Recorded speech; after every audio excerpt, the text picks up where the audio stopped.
দুদিনের বঙ্গ সফরে আসছেন প্রধানমন্ত্রী। ভারতবর্ষের প্রধানমন্ত্রী নরেন্দ্র মোদী আসছেন আমাদের আরামবাগ শহরে। বিজেপির পক্ষ থেকে প্রধানমন্ত্রী নরেন্দ্র মোদীজিকে সংবর্ধনা জানাতে আপনারা কি প্রস্তুতি নিচ্ছেন? সারা বিশ্বের জনপ্রিয় নেতা ভারতের প্রধানমন্ত্রী নরেন্দ্র মোদীজি আমাদের আরামবাগ শহরে আমাদের আরামবাগবাসীর উদ্দেশ্যে কি বার্তা দেবেন? হুগলি জেলার আরামবাগ থেকে দেবরাজ মন্ডলের report, crime press Bengal news. নমস্কার, আমি ক্রাইম প্রেস বেঙ্গল থেকে দেবরাজ মন্ডল, ডিস্ট্রিক্ট ইনচার্জ কথা বলছি। তো এখন আমার একটা এক্সক্লুসিভ সাক্ষাৎকার নেওয়া ছিল আমাদের মাননীয় বিধায়ক পুরসুরার অঞ্চলে, পুরসুরা বিধানসভার বিধায়ক বিমান ঘোষ মহাশয়ের সাথে। তো ওনাকে ব্যক্তিগতভাবে আমি কিছু প্রশ্ন বা আমাদের মিডিয়ার তরফ থেকে একটু জানতে চাই। এই যে আমাদের খুবই কাছে 1 মার্চ বিশ্ববরেণ্য প্রধানমন্ত্রী, মাননীয় প্রধানমন্ত্রী, আমাদের রেসপেক্টেড প্রাইম মিনিস্টার আসছেন। তো উনি আসার কারণের জন্য যে প্রিপারেশন আছে, বা আপনি আমাদের আরামবাগ বিধানসভার জন্য বা আমাদের পুরসুরা সমগ্র এলাকার জন্য বা আমাদের বঙ্গবাসীর জন্য আপনি কী বার্তা দিতে চান স্যার, এটার ব্যাপারে আমি একটু জানতে চাইছি। দেখুন, আমরা খুব সৌভাগ্যবান যে আরামবাগ লোকসভাকে টার্গেট করে আমাদের দেশের প্রধানমন্ত্রী লোকসভার প্রচার শুরু করছেন। তো এই বিষয় নিয়ে আমাদের গোটা আরামবাগবাসী, তথা হুগলিবাসী সবাই অধীর আগ্রহে অপেক্ষা করছে মাননীয় প্রধানমন্ত্রীকে দেখবার জন্য, তার কথা শুনবার জন্য। সেই নিয়ে পুরো মহল এখন অ্যাকচুয়ালি একটা উত্তেজনার হাওয়া বইছে আরামবাগের ওপর দিয়ে। এই সভা নিয়ে সবাই আমরা খুব উৎসাহিত। আমাদের পার্টির সমস্ত কার্যকর্তা মাঠে নেমে পড়েছে এই সভাকে সাকসেসফুল করার জন্য, এবং মোদিজিকে দেখবার জন্য সাধারণ মানুষও অধীর আগ্রহে অপেক্ষা করছে।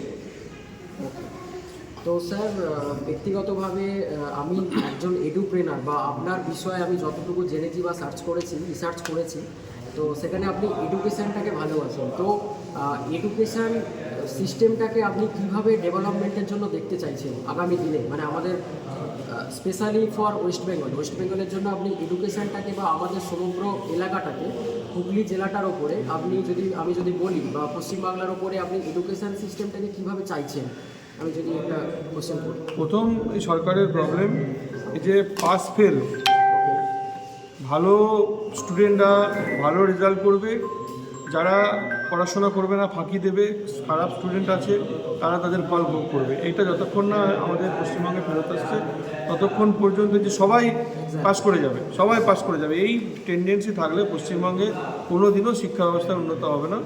এই টেন্ডেন্সি থেকে আমাদের বেরিয়ে আসতে হবে। ভালোকে ভালো বলতে হবে, খারাপকে খারাপ বলতে হবে। যদি বলতে পারি তবেই পশ্চিমবঙ্গের উন্নতি হবে শিক্ষা ব্যবস্থা।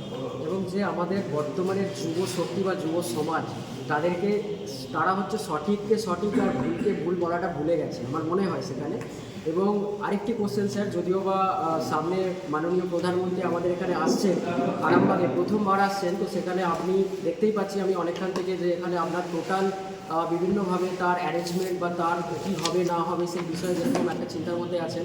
তো আপনাকে শেষ একটা কোশ্চেন আমি জিজ্ঞাসা করতে চাই যে আমরা যেহেতু ক্রাইম প্রেস বেঙ্গল, যেহেতু এটা ইনভেস্টিগেশনের উপরে কাজ করে, তো একটা কোশ্চেন স্যার, যে ইনভেস্টিগেশনের ওপরে আমিও খুব ভালোবাসি কাজ করতে, এবং নিজেও আমি একজন ব্যক্তিগতভাবে ইঞ্জিনিয়ার।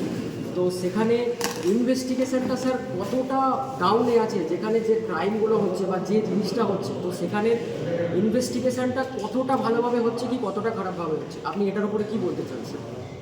কোনো ইনভেস্টিগেশন হচ্ছে না। যেটা হচ্ছে সেন্ট্রাল যে সংস্থাগুলো আছে, ইডি, সিবিআই, তারা করে এখান থেকে বের করছে। রাজ্যের যে সমস্ত ইনভেস্টিগেশন যে ডিপার্টমেন্টগুলো আছে, তারা চোখেতে কালো কাপড় বেঁধে আছে, অন্ধভাবে আছে, তারা দেখতে পাচ্ছে না। দোষকে দোষ বলার মতো তাদের ক্ষমতা নেই।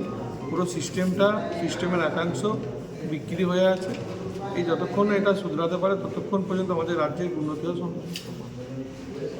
স্যার, আপনাকে অসংখ্য ধন্যবাদ সময় দেওয়ার জন্য। ভালো থাকবেন স্যার, নমস্কার।